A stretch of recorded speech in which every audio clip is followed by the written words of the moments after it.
Southampton, NY. Over the first 3 days of US Open week, USGA officials escorted 11 different professionals to the media center at Shinnecock Hills for pre-tournament interviews. 10 of them have won majors. The outlier was Rickie Fowler.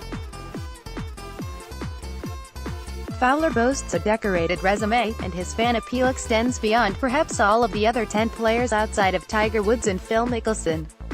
But the glaring hole in his credentials lingers, and it's the reason why he's still fielding questions that Justin Rose, Jason Day and Dustin Johnson all stopped answering years ago. So the attention once again focuses on one of the game's most visible stars with a simple query in play: is this finally the week that Fowler takes center stage after serving a supporting role in so many other recent major celebrations? Whatever expectations exist for Fowler to earn a breakthrough victory, whatever grip he has on the unenviable title of best player still without a major, were heightened and strengthened by his runner-up performance at the Masters. Not all close calls measure the same, but Fowler's steely glare coming down the stretch at Augusta National, and his nearly flawless shot-making with the pressure at its peak, were notable even though he came up one shot short of Patrick Reed. "I left there knowing that I could go win a major championship," Fowler said. "It was just fun to actually step up and execute. That kind of solidified and validated my actual belief of what I can go do." That same belief is quite prevalent among Fowler's peers, who by and large hold his prospects in high regard. Rory McIlroy was responsible for one of Fowler's most notable near misses, edging him out in the gloaming 4 years ago at Valhalla, and he didn't hesitate to submit a projection that Fowler will eventually win majors, plural.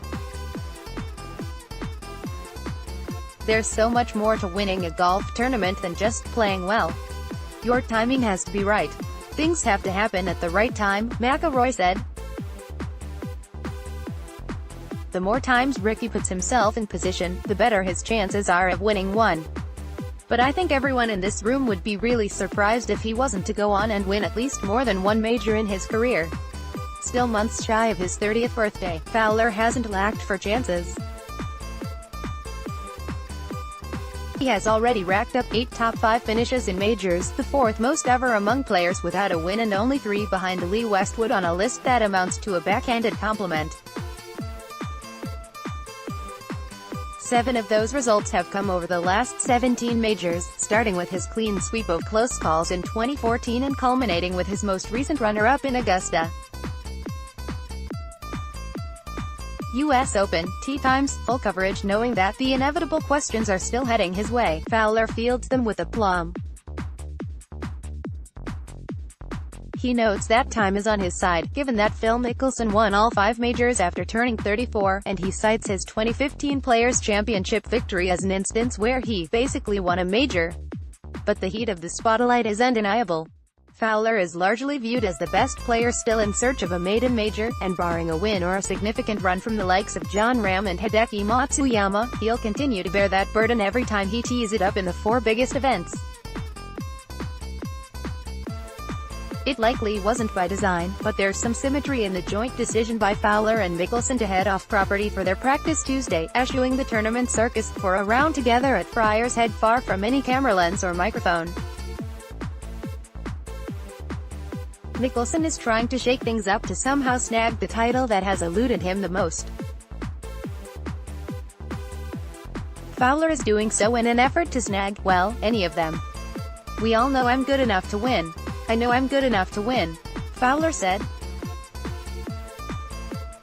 Being prepared and making it happen that specific week, there's been a few guys that have been very good at that. Jack Tiger. Phil didn't get his first for a while, so there's still hope.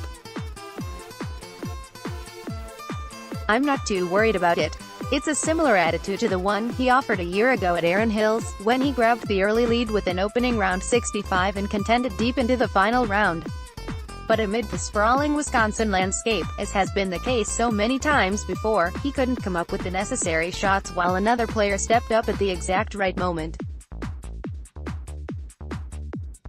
He returns to the US Open a year older, perhaps a little wiser, and with a newly minted fiancée by his side. He also has fresh in his mind the memories of the latest instance where major glory extended just beyond his grasp, and he's keen to ensure that this is the last time he has to answer questions about when it will finally happen. "We'll get it done," he said. "And once we get our first, it's definitely not going to be the last." Article tags 2018 US Open, Rickie Fowler, Southampton, and why. Days after getting down on one knee on a beach near Shinnecock Hills, Rickie Fowler was asked what about the Long Island area attracted him enough to want to make this the place where he staged one of life's lasting memories. His answer was honest and straightforward, and one with which many married men can likely relate. "Well, nothing against the area. It wasn't necessarily that," Fowler said.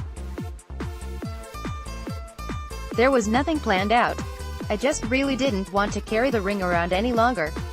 U.S. Open, tee times, full coverage. Fowler got engaged over the weekend to longtime girlfriend Alison Stock, with friend and former world No. 1 Justin Thomas serving as camera operator to document the moment when Fowler knelt in the sand and popped the question. Fowler, 29, will make this week's U.S. Open his first as a fiancé, and he hopes that slipping a ring on Stokey's finger will be the key to propelling him to a maiden major title. But more than anything, he's just glad it's no longer burning a hole in his pocket. "It worked out perfectly. We kept things very, very casual," Fowler said. "I didn't have anything planned out. Like I said, I didn't want to have to keep toting that thing around for that long." Article tags Rickie Fowler, Justin Thomas, 2018 US Open, Southampton, and why. It's a bomber's golf course. It's a second shot layout. The fairways are wide, greens firm. There's a short list of would-be winners. Parity has made this a wide-open open. This Shinnecock Hills Open, the fifth played on the East Men's Jewel, is a litany of questions without answers. If history is any indication, the 118th edition will be something closer to what we expect from America's national championship. This has all the markings of being your father's Open: tough pars, tall rough and attrition. In 2004, the last time the U.S. Open made it this far up the Long Island Expressway, the winning score was 4 under par, and in '95 Corey Pavin played in a perfect U.S. Open. Men are on his way to an even par victory. This week's championship may promise to be something more familiar, something more punitive than the last few experiments, but it doesn't clearly identify a favorite. Fresh off his dominant performance last week in Memphis, Dustin Johnson has gotten the nod from Las Vegas, starting the week as the betting favorite for all the right reasons. That nod ignores the current competitive landscape. According to World Ranking Math, 6 players could be ranked number 1 on Monday. Johnson, the current No. 1, Justin Thomas, Justin Rose, Jordan Spieth, Jon Rahm and Rory McIlroy, depending on how things play out over the next 4 days.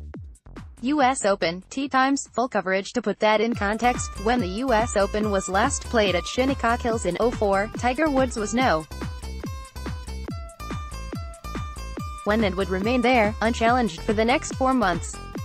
In '04, the gap between the first and second-ranked players Woods and Ernie Els, respectively, was 1.91 average ranking points, and the gulf between Woods and the sixth-ranked player, Mike Weir, was 6.24 average ranking points. Johnson's current lead over number 2 Thomas is a razor-thin .29 average ranking points, and DJ's advantage over number 6 McIlroy is just 2.22 points. Rarely in golf can parity be so clearly quantified, and rarely has the competitive congestion led to a collective confidence. "The only reason I'm here is to win. If I wasn't, I wouldn't have signed up," said Brooks Koepka, last year's champion. "I think everyone here is trying to win. Everyone thinks they're going to win, and they should. When you come to a golf tournament, you're preparing to win. You're not going to be satisfied with second place. I don't think I've ever heard anybody say, 'Man, I'm glad I finished second.'" The list of potential champions goes as deep into the tee sheet as one's imagination. But what kind of test awaits this week's field? The 2004 championship at Shinnecock Hills is widely considered a bust in terms of setup for the USGA. A golf course that was already on the edge tumbled into the unplayable abyss on Sunday when even well-played tee shots on the par 3 7th hole began bounding hopelessly into one bad spot after another. It's a very difficult job to find the line of testing the best players to the greatest degree and then making it carnival golf, said Phil Mickelson, runner-up at Shinnecock Hills in '04, who might be the week's most compelling storyline with the career Grand Slam hanging in the balance. It's a very fine line, and it's not a job I would want. And I know that the USGA is doing the best they can to find that line, and a lot of times they do, and sometimes they cross over it. Following what some considered open light last year at Erin Hills, where Koepka won at 16 under, and in 2015 at Chambers Bay, many envisioned this championship a perfect pathway back to something more familiar. Golf's toughest test, as the US Open is considered in most circles, had become a bit too user-friendly. Shinnecock Hills is a classic design with all the central elements of a demanding test, from makes of knee-high fescue rough to wildly pitched greens that leave little, if any, room for error. I'm obviously not that old, but when I watched US Opens on TV and saw these long, narrow corridors of narrow fairways and thick rough, that's what I was used to at a US Open, McIlroy said. If you look at the venues that are coming up, they're very traditional venues like Oakmont, Winged Foot, Pebble Beach. Maybe you'll see more of what we perceive as a traditional US Open setup. Shinnecock Hills certainly fits into the notion that the USGA is gravitating back towards something closer to the association's original DNA, but if this week's championship is a chance to put some teeth back into the game's toughest test, the appetite for that kind of pendulum swing seems to be lacking. Mike Davis, the association's executive director, has been outspoken on this front.